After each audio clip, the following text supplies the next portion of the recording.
There's something happening inside your body right now that no doctor is going to find on a chart. No blood test will catch it. No specialist will explain it.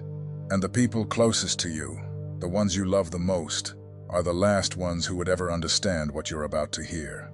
You've been waking up at 3 in the morning with your heart pounding for no reason. Your hands have been trembling when you try to pray.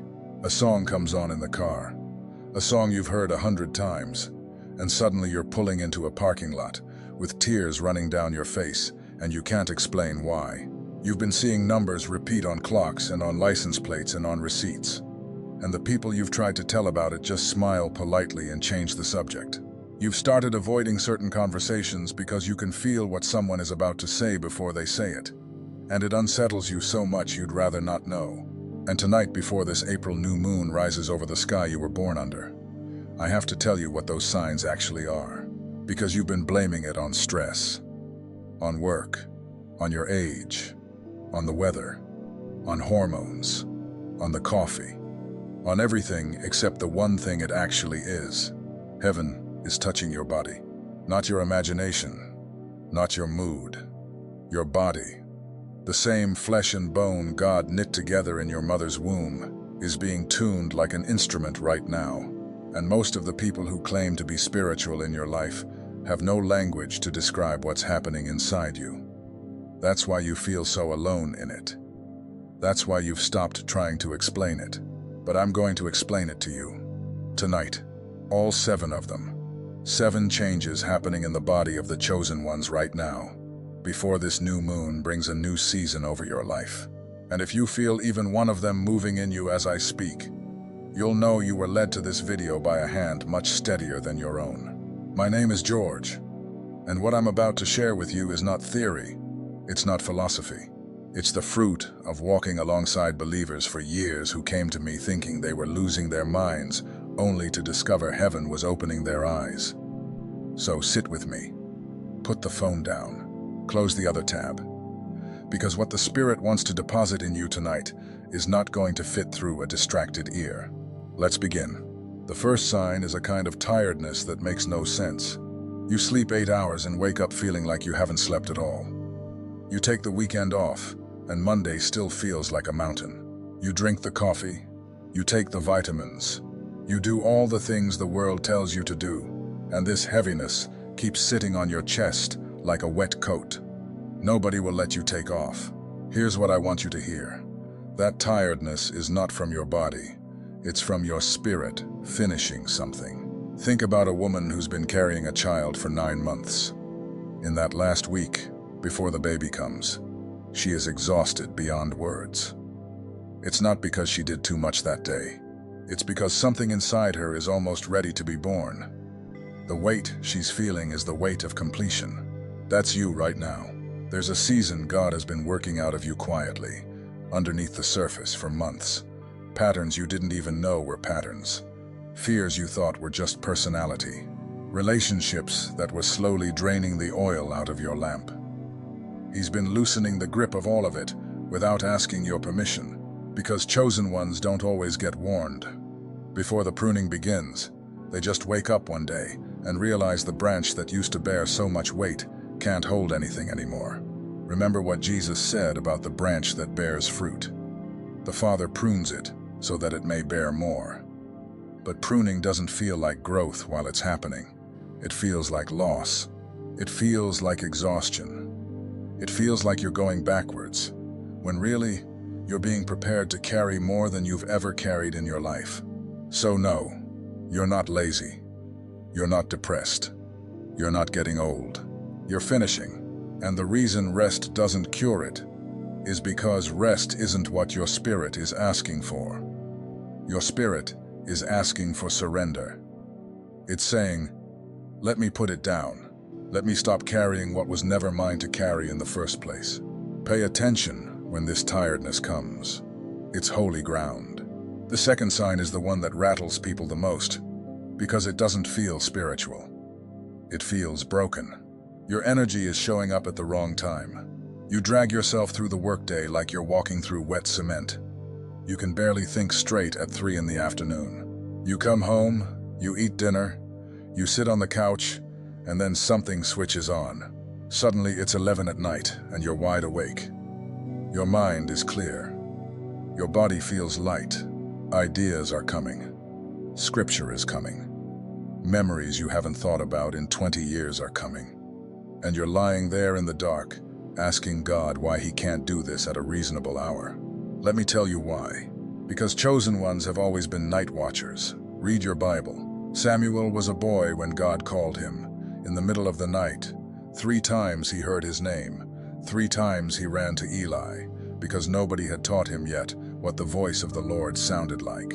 Jacob wrestled with the angel until the breaking of the day, and he came out of that night with a limp and a new name, and a destiny he never would have inherited if he had slept through it. Paul and Silas sang hymns in the prison at midnight, and that was the hour the chains fell off and the foundations of the prison shook. Daniel prayed 3 times a day, but it was at night that the revelations came to him. Joseph had his dreams while others were sleeping. The deepest revelations in Scripture did not come at noon. They came when the world was asleep. They came to people who were awake when they were supposed to be resting, because God has always chosen the quiet hours to whisper the loudest things. If your energy is flipping upside down right now, it's because your assignment is not a 9-to-5 assignment. Your spirit is being tuned to a different clock. The one who made you is trying to get you alone, without the noise, without the voices, without the distractions of 1,000 people pulling on your attention. And the only way he can do that is to dim the lights on the day and turn you on at night. Stop fighting it. Stop forcing yourself back into a rhythm. God is actively breaking. If you wake up at 3 in the morning and you can't go back to sleep, don't reach for the phone. Reach for the word. Reach for a whisper. He's already in the room. He's just been waiting for you to notice. The third sign is so quiet most people miss it completely. The things that used to feel comfortable don't feel comfortable anymore.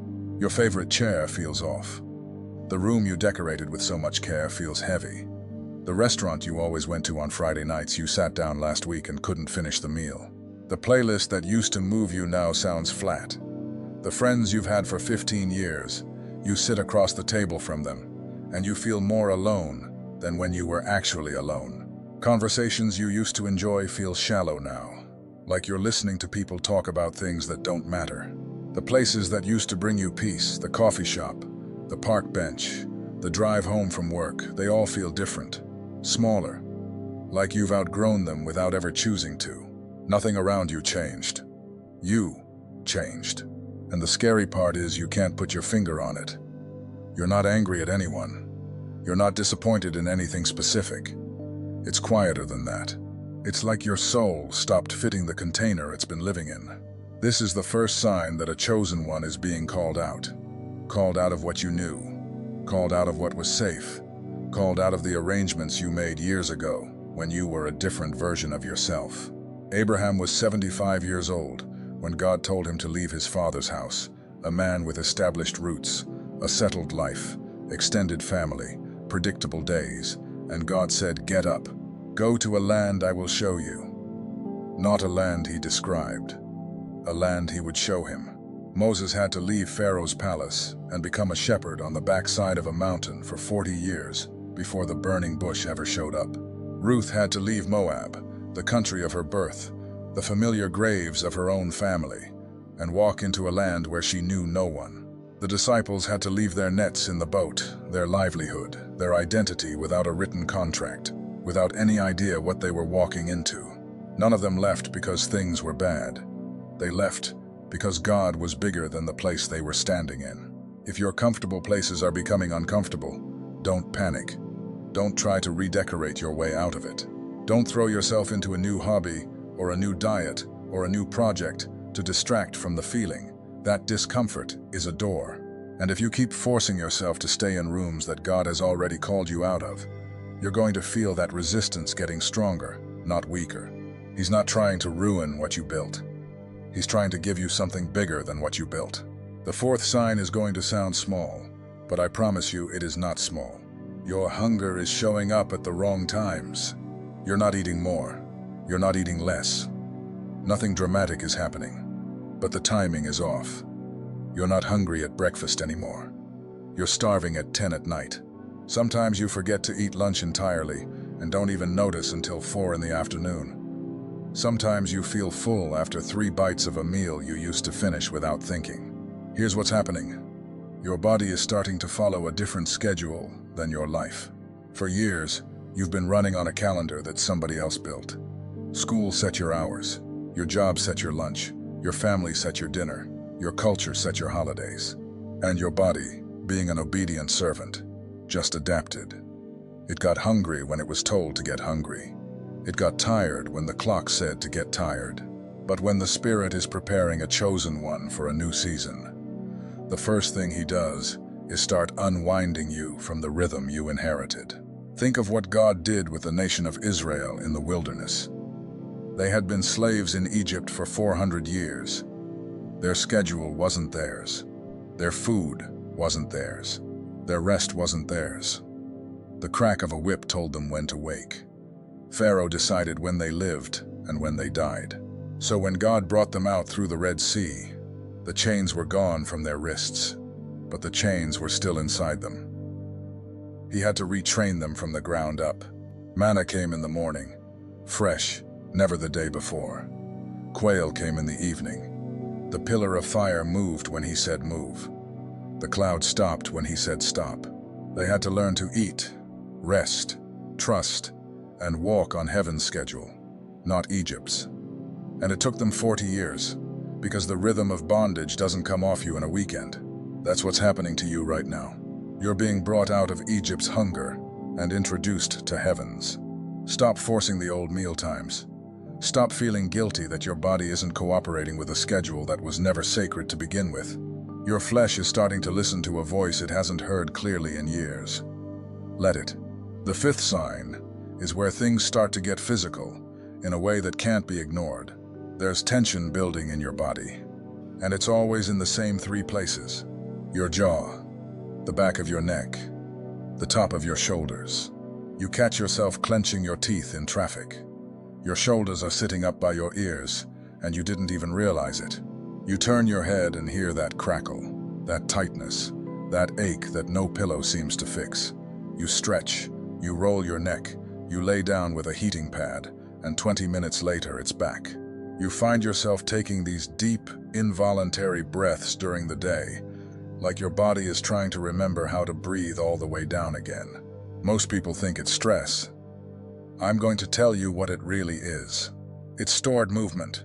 It's every decision you've been avoiding, every conversation you've been putting off, every prompting from the Spirit that you said later to, every direction you felt in your gut but didn't act on. All of that unreleased obedience has to go somewhere, and it goes into your body. Your jaw holds the words you haven't spoken yet. Your neck holds the head turn you haven't made yet, the new direction you keep sensing but haven't committed to. Your shoulders hold the weight of a calling you're trying to carry without actually saying yes to it. The body is honest even when the mind is stalling. And here's the beautiful part. The moment you make the decision, the real one, the one the Spirit has been asking for, that tension starts to loosen. Not because you took ibuprofen, because your body stops bracing for a movement that is finally happening. If this is you, I want you to ask yourself tonight, before you sleep, what have I been delaying? What did I hear 6 months ago that I still haven't done? Because the pressure you're feeling is not punishment. It's a spring being tightened. And the more you delay, the more it coils.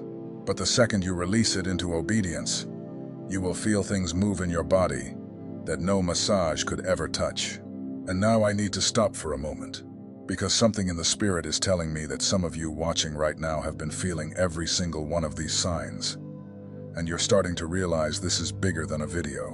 What you just felt, that chill on your arms, that tightness in your throat, that voice in your spirit saying, "This is me, he's talking about me," that is not content. That is a mirror, and mirrors demand a decision. If you are ready to go all the way down to the root, to finally understand why you think, feel, and perceive differently from everyone around you. The secret protocol carries the 7 keys that reveal what God placed inside you before you ever drew your first breath. The full audiobook is included for every moment of your day, for the drive home, for the quiet hour before bed, for the morning when you need a voice that speaks to the deepest part of you. And along with it, you receive the awakening map as a bonus.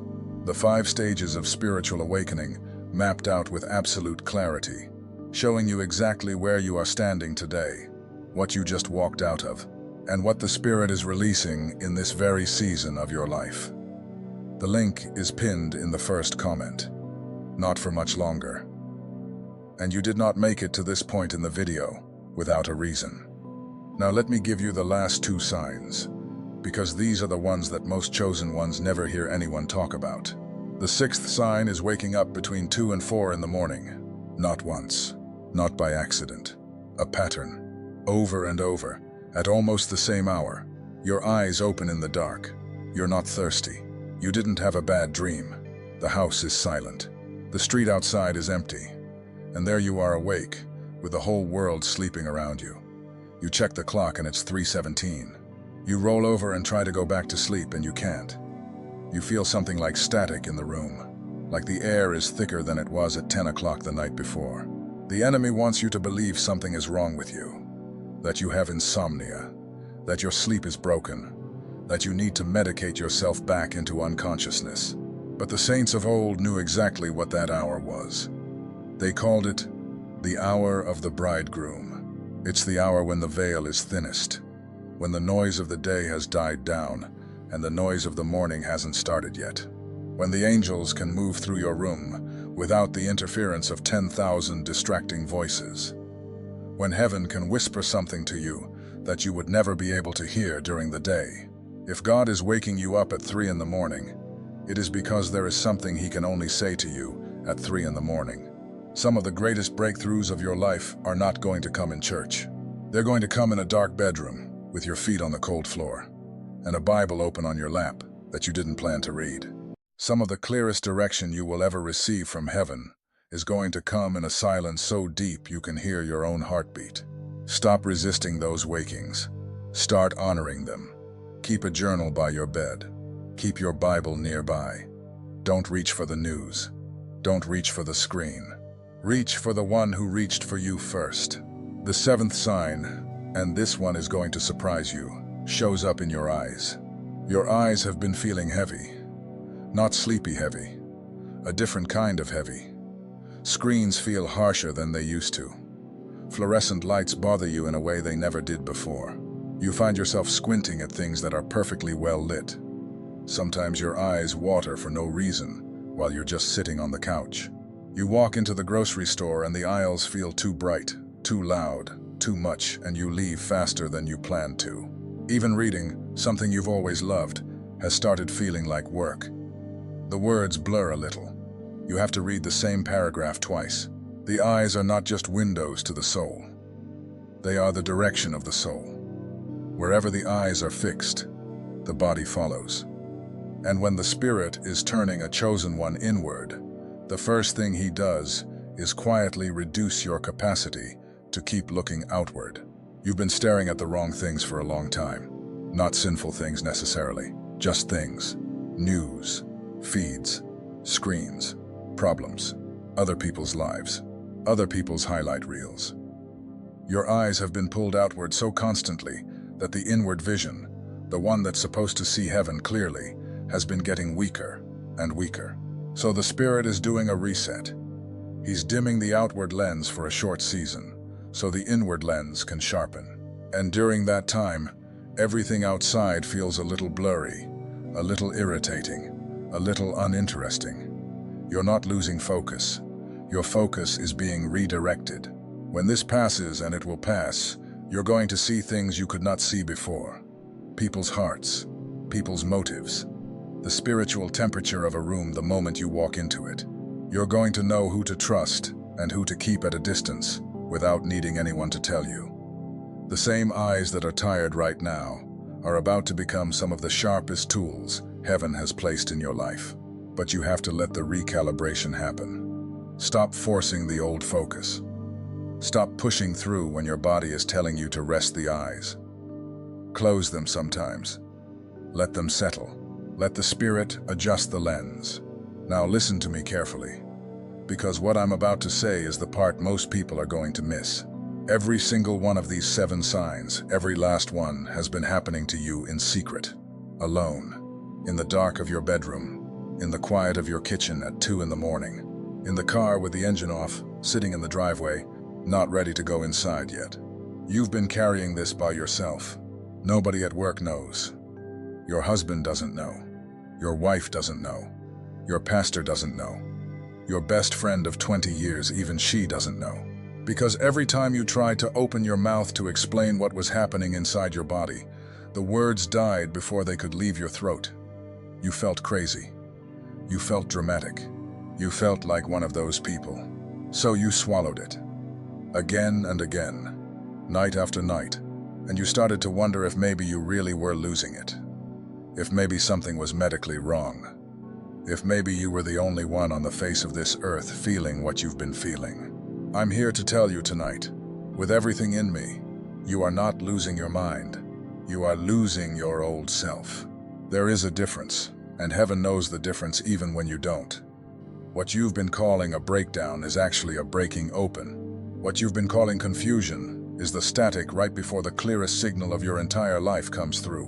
What you've been calling something is wrong with me is the exact sound a chosen one makes right before everything starts to make sense. And I need you to hear this next part, like your life depends on it, because it does. This April new moon is not a moment on a calendar. It's a line in the sand. Everybody you know is going to walk past it tomorrow without feeling a thing. They'll eat their breakfast, answer their emails, watch their shows, and go to bed the same person they were the night before. That is not you. You are crossing over. And the ones who cross over, the ones who finally stop arguing with what their body has been screaming at them for months, those are the ones who wake up 6 months from now, unrecognizable, not because they moved, not because they quit the job, because they finally stopped resisting what heaven had already decided about them. So here's what I need from you right now. Not tomorrow, not after you think about it. Right now, while the weight of this is still sitting on your chest. Scroll down to the comments and tell me one thing. Which sign broke you? Which one hit you so hard you had to pause the video and breathe? Which one made you sit up straighter in your chair? Which one made you look over your shoulder to make sure nobody was watching you cry? Write the number. Write 1 sentence. Write a paragraph if you need to. I don't care if it's messy. I'm asking because there is someone else right now, at this exact minute, scrolling through these comments, looking for proof that they're not alone. They need to see your words. They're going to read what you felt, and something is going to crack open in them that nobody else has been able to reach. You have no idea who you are about to set free tonight. The enemy's favorite trick is to convince a chosen one that they are the only one, that nobody else feels this, that everyone else has it figured out, and you're the glitch in the system. That is a lie. It has always been a lie. And the only way we kill that lie is by standing in the light together. So come down here. Say it out loud. Put your name on it. Because tomorrow morning, when that new moon has already passed and everyone else is going about their lives like nothing happened, you are going to open this video again. You're going to scroll down, and you're going to see hundreds of people who felt exactly what you felt tonight. People who woke up at 3 in the morning. People whose shoulders have been on fire. People who cried in a parking lot to a song they've heard 100 times. And for the first time in a long time, you are going to know, in the deepest part of you, that you are not crazy. You are not broken. You are not alone. You are being called. I see you. Heaven sees you. And what is coming for you is bigger than anything you've ever dared to imagine. So don't close this video yet. Tell me which sign broke you. I'm waiting.